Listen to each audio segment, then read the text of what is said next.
ఈరోజు కాలేజ్కి వచ్చాము. కాలేజ్ నుంచి చెప్తున్నా.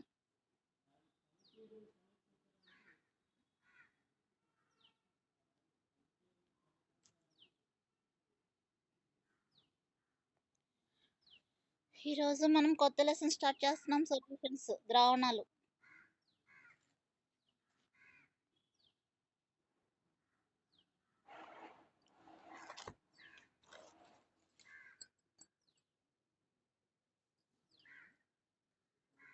ద్రావణాలు ఈ లెసన్ కూడా అయితే మనకి ఒక పార్ట్ అయిపోయినట్లే. ఫిజికల్ కెమిస్ట్రీ అయిపోతుంది. ద్రావణాలు ఫస్ట్. ద్రావణాలు అంటే ఏంటో చూద్దాము. సొల్యూషన్ అంటే ఏంటో మీకు ఆల్రెడీ చదువుకున్నారు. ద్రావణం అంటే ఏమేమి కలిస్తే ద్రావణం అంటాము? ద్రావణి ప్లస్ ద్రావితం, సాల్వెంట్ ప్లస్ సొల్యూట్, రెండింటిని కలిపితే మనం ద్రావణం అని అంటాం.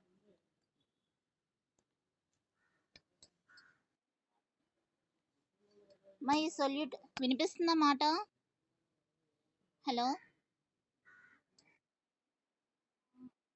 మా సొల్యూట్ చాలా తక్కువ అమౌంట్, సాల్వెంట్ బాగా ఎక్కువ అమౌంట్ ఉంటే వాటిని డైల్యూట్ సొల్యూషన్స్ అంటాం. మనం విలీన ద్రావణాలు అంటాం. సాల్వెంట్ ఏమో బాగా ఎక్కువగా ఉండాలి, అమౌంట్ ఎక్కువగా ఉండాలి. సొల్యూట్ బాగా తక్కువ అమౌంట్ ఉండాలన్నమాట. చాలా తక్కువ సొల్యూట్ని సాల్వెంట్లో కలిపితే ద్రావితం, చాలా తక్కువగా ద్రావణిలో కలిపితే ఆ ఏర్పడే ద్రావణాలని విలీన ద్రావణాలు అని అంటాం మనం. ఈ విలీన ద్రావణాలు ఏంటంటే వీటికి 4 రకాల ధర్మాలు ఉంటాయి. 4 ప్రాపర్టీస్ ఉంటాయి. ఆ 4 ధర్మాలని కణాధార ధర్మాలు, కాలిగేటివ్ ప్రాపర్టీస్ అంటారు. కణాధార ధర్మాలు.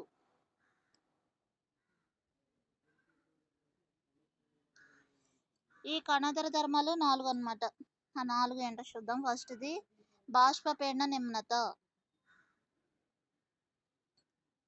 lowering of vapor pressure.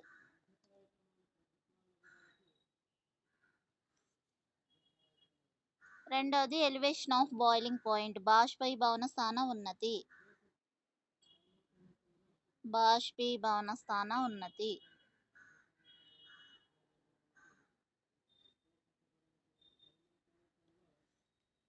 Next మూడోది ఘనీభవన స్థాన నిమ్నత.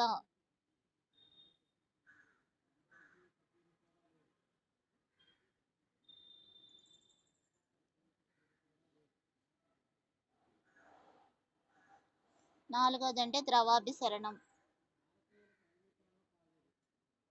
ఇలా 4 రకాల ప్రాపర్టీస్ ఉంటాయమ్మా. ఈ 4టిని కణాధార ధర్మాలు అంటాం. బాష్పపీడనంలో నిమ్నత, బాష్పీభవన స్థానంలో ఉన్నతి, అలాగే ఘనీభవన స్థానంలో నిమ్నత, నెక్స్ట్ ద్రవాభిసరణం. ఈ 4టిని కలిపి కణాధార ధర్మాలు అని అంటాం మనం. వీటిలో ఒక్కొక్క దాని గురించి మనం చెప్పుకుంటూ రావాలి. ఫస్ట్ది లోవరింగ్ ఆఫ్ వేపర్ ప్రెషర్ ఉంది కదా, అది చెప్పుకుందాం.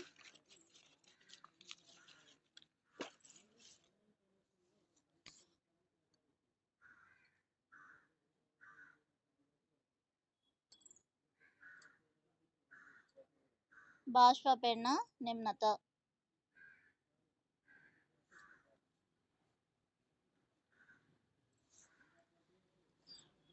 అసలు బాష్పీభవనం చెందడం అంటే ఏంటి? ద్రావణం యొక్క ఏదైనా ఒక సొల్యూషన్ బాష్పంగా మారాలంటే ఇది వాతావరణ పీడనంతో సమానం అవ్వాలన్నమాట.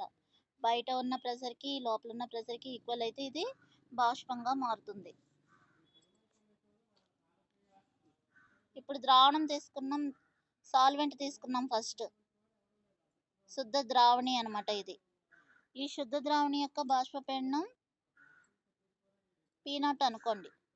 దీనికి ద్రావితాన్ని కలిపాం, సొల్యూట్ని కలిపాం, సాల్వెంట్కి సొల్యూట్ని కలిపాం, ద్రావణికి ద్రావితాన్ని కలిపాం.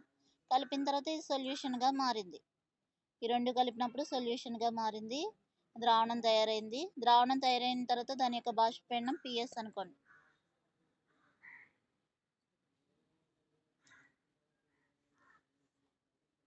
ఇలా శుద్ధ ద్రావణి ఏమో పీ0, ప్యూర్ సాల్వెంట్కి పీ0, ద్రావణానికి పిఎస్ అనుకుంటే వాటి యొక్క బాష్పపీండాలు ఇలా అనుకుంటే ఇది ఎలా ఉంటుందంటే పీ0 కంటే కూడా పిఎస్ తక్కువగా ఉంటుంది. పీ0 వాల్యూ పిఎస్ కంటే బాగా ఎక్కువగా ఉంటుందన్నమాట. శుద్ధ ద్రావణి యొక్క బాష్పపీడనం బాగా ఎక్కువగా ఉంటుంది. ద్రావణం తయారు చేసిన తర్వాత ఆ బాష్పపీడనం ఇంకా తగ్గిపోతుంది. ఈ తగ్గుదలని లోవరింగ్ ఆఫ్ వేపర్ ప్రెషర్ అంటాం అన్నమాట. మనం దాన్ని డెల్టా పీతో మనం సూచిస్తాం. దీన్ని డెల్టా పీతో సూచిస్తాం. పీ0 minus PS, delta P is equal to పీ0 మైనస్ పిఎస్. దీన్నే లోవరింగ్ ఆఫ్ వేపర్ ప్రెషర్, బాష్పపీడన నిమ్నత అంటాం మనం. ఇక్కడ పీ0 అంటే శుద్ధ ద్రావణి యొక్క బాష్పపీడనం, పిఎస్ అంటే ద్రావణం యొక్క బాష్పపీడనం. నెక్స్ట్ సాపేక్ష బాష్పపీడన నిమ్నత, relative lowering of vapour pressure అన్నమాట. సాపేక్ష బాష్పపీడన నిమ్నత.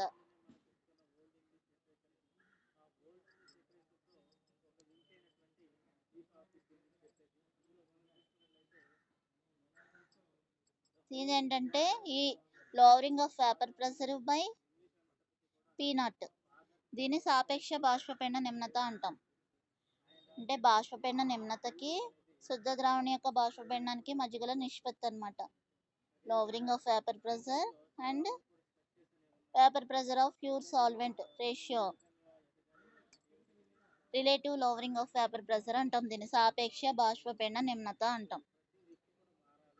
ముందు ఈ డెఫినేషన్స్ రెండు రాసుకోవాలి మనం. దీన్ని బట్టి మనం రౌల్ట్ నియమాన్ని కూడా చెప్తాము. ఈ రౌల్ట్ నియమం విడిగా 5 మార్క్స్ కూడా మీరు అడుగుతారు. ఆ రౌల్ట్ నియమం ఏంటంటే ఈ సాపేక్ష బాష్పపీడన నిమ్నత ఉంది కదా, relative lowering of vapour pressure అనేది ద్రావితం యొక్క మోల్ భాగానికి అనులోమానుపాతంలో ఉంటుంది. ఈ relative lowering of vapour pressure, బాష్పపీడన నిమ్నత అనేది ద్రావితం యొక్క బాష్పపీడనానికి అనులోమానుపాతంలో ఉంటుంది.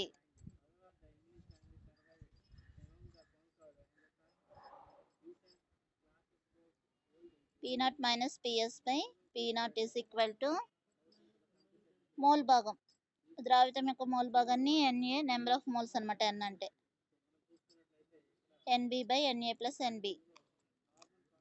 పీ0 మైనస్ పిఎస్ బై పీ0 is equal to NB by XB అంటే ఇదన్నమాట formula. Number of moles in solute by total moles in solution అనమాట. మొత్తం ద్రావణంలోని మోల్ల సంఖ్య. ఇది ఎన్బి అంటేనేమో ద్రావితంలోని మోల్ల సంఖ్య, ఎన్ఏ అంటే ద్రావణి యొక్క మోల్ల సంఖ్య,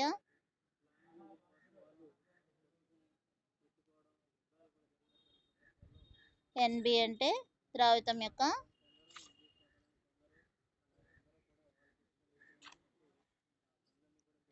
మోల్ల సంఖ్య.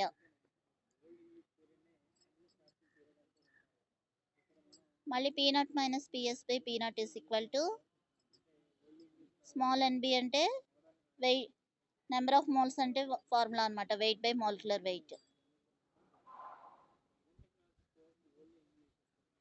సాల్వెంట్కి ద్రావణికి అయితే క్యాపిటల్ లెటర్స్ రాసుకుంటాం, ద్రావితానికి అయితే స్మాల్ లెటర్స్ రాసుకుంటాం.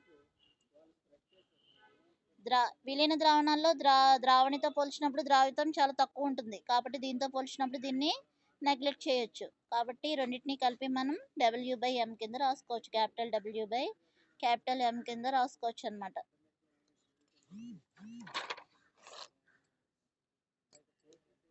P0 minus PS by P0 is equal to small w by small m by capital W by capital M. దీన్ని మళ్ళీ మనం తిరిగేస్తాము. Small w by small m into capital M by W.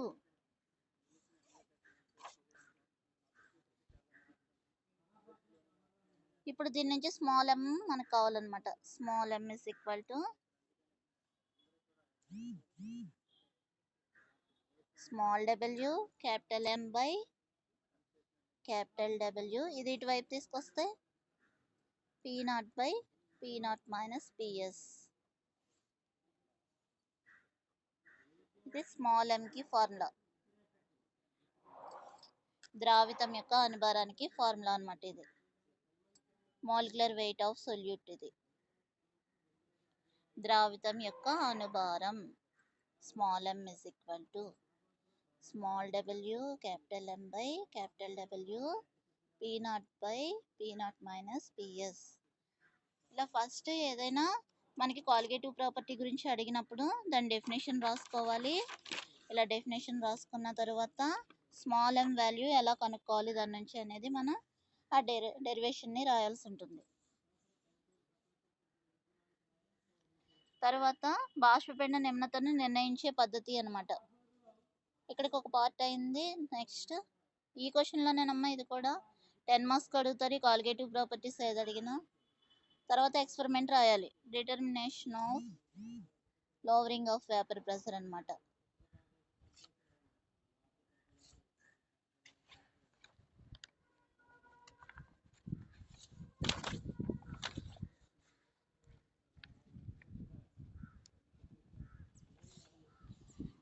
బాష్పపీడన నిమ్నతను నిర్ణయించే పద్ధతి.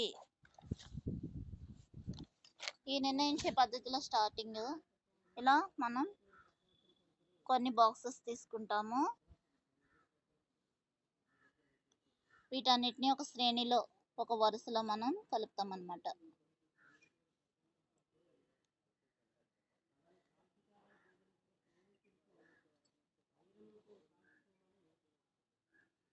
ఇలా వరుసగా కలుపుతాం.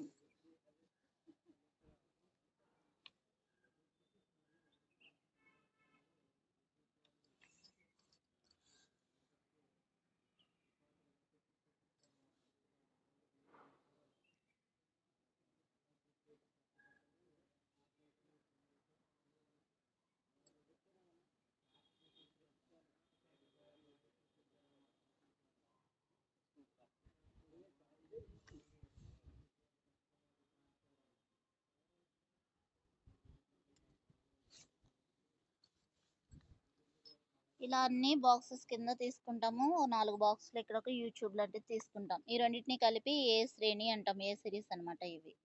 వీటిలో మనం ద్రావణిని తీసుకుంటాం.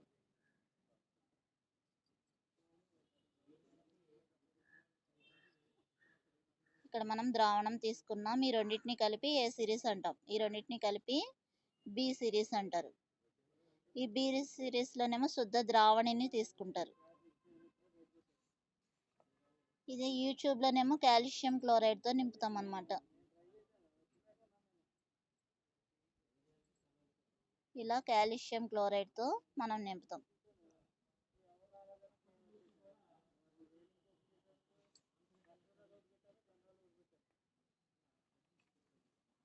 ఇందులో ద్రావణం నింపాము, ఇందులో కూడా ద్రావణమే నింపాం.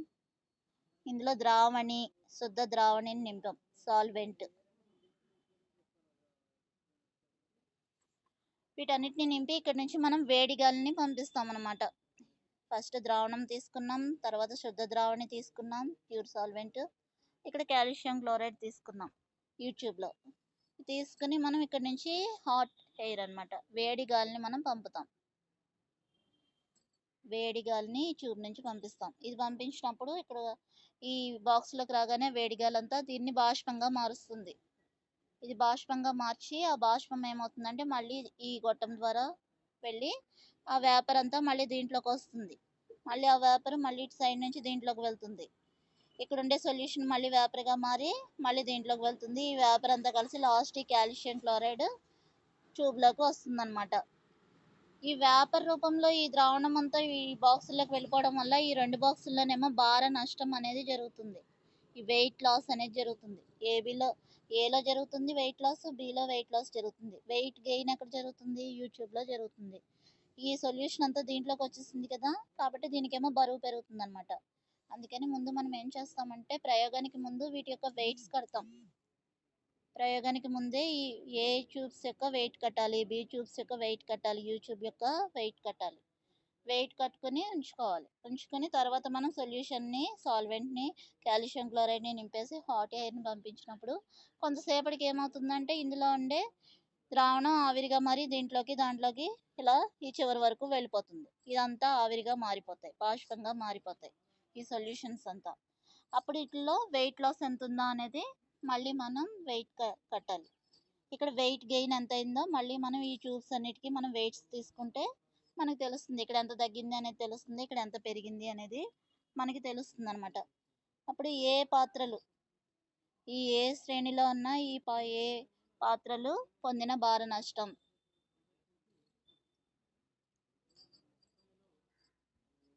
దీంట్లో పొందిన భార నష్టం అనమాట, weight loss in a tube అనమాట. అది P0 minus PS, lowering of vapour ప్రెజర్కి అనులోమానుపాతంలో ఉంటుంది.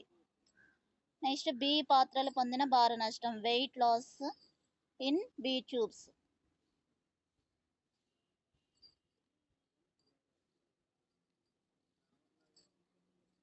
ఇదేమో P0కి అనులోమానుపాతంలో ఉంటుంది, ప్యూర్ సాల్వెంట్ కదా ఇది P0కి అనులోమానుపాతంలో ఉంటుంది. ఏ శ్రేణి అయితే P0 మైనస్ PS, ద్రావణము శుద్ధ ద్రావణి మైనస్ ద్రావణం యొక్క బాష్పపీడనాల భేదానికి ఇది అనులోమానుపాతంలో ఉంటుంది.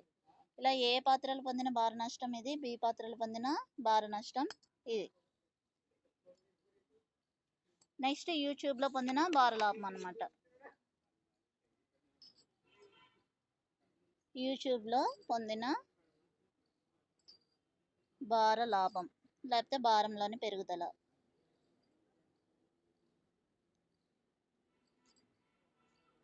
ఈ రెండింటిని ప్లస్ చేయాలి, ఇందులో ఉన్నది దీంట్లోకి వెళ్ళింది కదా, కాబట్టి P0 PS plus P0 PS.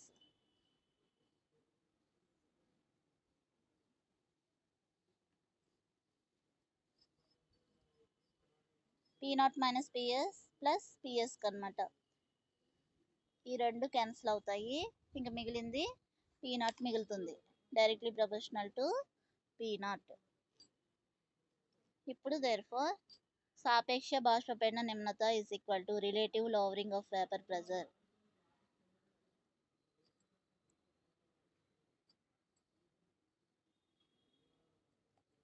నిమ్నత is equal to ద్రావణం ఏ ట్యూబ్ అనమాట, ద్రావణం పొందిన భార నష్టము by weight loss in U tube by A B శ్రేణులు పొందిన భార నష్టం అనమాట. అంటే ఇది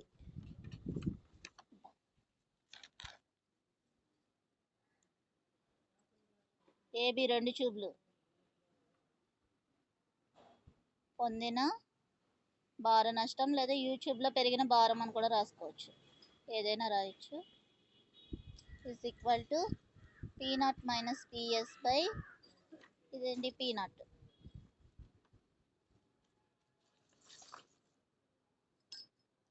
ఇప్పుడు రౌల్ట్ నియమం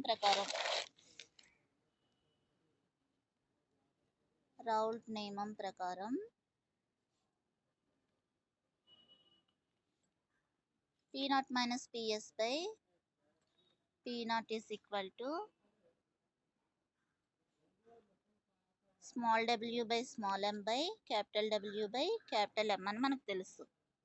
దీన్ని ఎలా రాసుకోవచ్చు, small w by small m into capital M by capital A. దీన్ని తిరిగేస్తాం అంతే.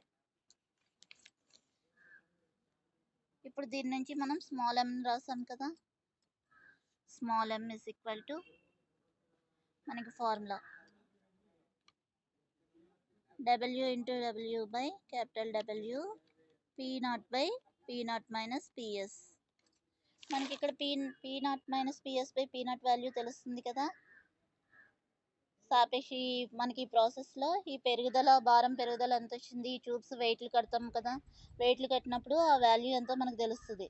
ఏ పాత్ర ఫస్ట్ ఎంత వెయిట్ ఉంది, నెక్స్ట్ ఎంత వెయిట్ ఉంది మనం చూస్తాం. ఫస్ట్ 10 గ్రామ్స్ ఉండి తర్వాత 5 గ్రామ్స్ ఉంటే మైనస్ చేసి 5 గ్రామ్స్ ఉందని ఇక్కడ వేసుకుంటాం. అలాగే రెండిట్లోనూ ఎంత భార నష్టం వచ్చిందో చూసి క్యాలిక్యులేట్ చేసి వేసుకుంటాం. వేసుకున్నది పీ0 మైనస్ పిఎస్ బై పీ0కి ఈక్వల్ అయింది. ఆ వాల్యూ ఎంతో మనకు తెలుస్తుంది కదా, ఆ వాల్యూని తీసుకొచ్చి రాల్ట్ నియమంలో వేసి మనం స్మాల్ m వాల్యూని మనం క్యాలిక్యులేట్ చేస్తాం అన్నమాట. ఈ ప్రయోగంలో మనం కనుక్కునేది ద్రావితం యొక్క అణుభారం కనుక్కుంటాం. మాలిక్యులర్ వెయిట్ ఆఫ్ సొల్యూట్ని మనం క్యాలిక్యులేట్ చేస్తాం. ఈ వాల్యూ మనకు వస్తుంది ఎక్స్పెరిమెంట్ ద్వారా. పీ0 బై పీ0 మైనస్ పిఎస్ వస్తుంది. మిగిలినవన్నీ మనకు తెలిసినవే. ద్రావితం యొక్క భారం ఎంత, ద్రావణి యొక్క భారం ఎంత, ద్రావణి యొక్క అణుభారం ఎంత తెలుస్తుంది. మనం కట్టాల్సిందేంటి, ద్రావితం యొక్క అణుభారం కట్టాలి. అణుభారాన్ని ఈ ఫార్ములా సహాయంతో మనం కడతాం అన్నమాట. ఇదమ్మా లవరింగ్ ఆఫ్ వేపర్ ప్రెషర్ అడిగితే ఇది రాయాలి. ఫస్ట్ క్వాలిటేటివ్ ప్రాపర్టీస్ ఏమేమి ఉన్నాయో తెలుసుకోవాలి. తెలుసుకున్న తర్వాత ఫస్ట్ చూసినప్పుడు బాష్పపీడన నిమ్నత. బాష్పపీడన నిమ్నత అంటే ఏంటంటే ప్యూర్ సాల్వెంట్ యొక్క బాష్పపీడనం ద్రావణం యొక్క బాష్పపీడనం కంటే ఎక్కువగా ఉంటుంది. ఈ డిఫరెన్స్ని మనం బాష్పపీడన నిమ్నత అంటాం. పీ0 మైనస్ పిఎస్ని బాష్పపీడన నిమ్నత అంటాం. ఈ బాష్పపీడన నిమ్నత అనేది బాష్పపీడన నిమ్నతకి శుద్ధ ద్రావణి యొక్క బాష్పపీడనానికి మధ్య గల నిష్పత్తిని సాపేక్ష బాష్పపీడన నిమ్నత అంటాం. Relative lowering of vapour pressure అంటాం. తర్వాత రాల్స్ లా గురించి చెప్పుకోవాల్సి ఉంటే సాపేక్ష బాష్పపీడన నిమ్నత అనేది ద్రావితం యొక్క మోల్ భాగానికి సమానం. ఆ ద్రావితం యొక్క మోల్ భాగంని XB అనుకుంటే దాని యొక్క ఫార్ములా ఏంటి, NB by NA plus NB. ఇక్కడ NA NBలు ఏంటి, ద్రావణి యొక్క మోల్ల సంఖ్య, ద్రావితం యొక్క మోల్ల సంఖ్య. మోల్ల సంఖ్యకు మళ్ళీ ఫార్ములా ఏంటి, వెయిట్ బై మాలిక్యులర్ వెయిట్. ఈ క్యాపిటల్ W బై క్యాపిటల్ Mతో పోల్చినప్పుడు small w by small m చాలా చిన్నది కాబట్టి దీన్ని నెగ్లెక్ట్ చేయొచ్చు. మనం నెగ్లెక్ట్ చేసి మనం ఇలా రాసుకున్నాం. రాసుకొని దాన్ని పైకి తీసుకువెళ్ళి దీని నుంచి స్మాల్ m వాల్యూ మనకు కావాలి. క్యాలిక్యులేట్ చేయాల్సింది స్మాల్ m వాల్యూ. దాన్ని ఇటువైపు తీసుకొచ్చి మిగిలినవన్నీ అటు గంటేస్తాం. Small w capital M by capital W ఇంటూ పీ0 బై పీ0 మైనస్ పిఎస్ అయింది. ఇది మాలిక్యులర్ వెయిట్ ఆఫ్ సొల్యూట్కి ఫార్ములా. ఇప్పుడు మనం ప్రయోగం చూద్దాం. ఎక్స్పెరిమెంట్లో ఏ ట్యూబ్స్ 2 తీసుకుంటాం, బి ట్యూబ్స్ 2 తీసుకుంటాం. ఒక యూ ట్యూబ్ తీసుకుని దాంట్లో కాల్షియం క్లోరైడ్తో నింపుతాం. ఇది ఆవిరిని అంతా పీల్చుకుంటుంది అనమాట ఈ కాల్షియం క్లోరైడ్. దీని నుంచి హాట్ ఎయిర్ని పంపించినప్పుడు ఏ ట్యూబ్లో నుంచి ద్రావణాన్ని వేపర్గా మార్చి బి ట్యూబ్లోకి తీసుకెళ్తుంది. మళ్ళీ ఈ ట్యూబ్ నుంచి బి ట్యూబ్లోకి వెళ్తుంది ఆ వేపర్ అంతా మళ్ళీ బి ట్యూబ్ నుంచి దీంట్లోంచి యూ ట్యూబ్లోకి వెళ్తుంది. మొత్తానికి దీంట్లో వెయిట్ లాస్ అవుతుంది, దీంట్లో వెయిట్ గెయిన్ అవుతుంది అనమాట. అప్పుడు ఏ పాత్రలు పొందిన భార నష్టం ఎంతో రాసుకుంటాం, పీ0 మైనస్ పిఎస్. బి పాత్రలు పొందిన భార నష్టం పిఎస్. యూట్యూబ్లో పొందిన భారం పెరుగుదల. ఈ రెండింటిని ప్లస్ చేస్తాం. ఇందులోది దీంట్లోకి వెళ్ళింది కాబట్టి ఆ రెండింటిని ప్లస్ చేస్తాం. పిఎస్ క్యాన్సిల్ అయితే పీ0 అవుతుంది. సాపేక్ష బాష్పపీడన నిమ్నతకి మనకి ఫార్ములా రాసుకుంటాం. ద్రావణం పొందిన భార నష్టం అంటే ఏ ట్యూబ్స్ పొందిన భార నష్టము by A and B tubes పొందిన భార నష్టం. పీ0 మైనస్ పిఎస్ బై పీ0. రాల్ట్ నియమం ప్రకారం మనం ఈ ఫార్ములా తెలుసు మనకి. దాని నుంచి స్మాల్ m రాసుకుని ఇక్కడ ఈ ఫార్ములాలో పీ0 బై పీ0 మైనస్ పిఎస్ని ఈ ఎక్స్పెరిమెంట్లో వచ్చిన వాల్యూని మనం సబ్స్టిట్యూట్ చేసుకుంటాం. సబ్స్టిట్యూట్ చేసి స్మాల్ m వాల్యూని క్యాలిక్యులేట్ చేస్తాం. ఈ విధంగా మనం ద్రావితం యొక్క అణుభారాన్ని మనం నిర్ణయిస్తాం అన్నమాట ఈ ప్రయోగంలో.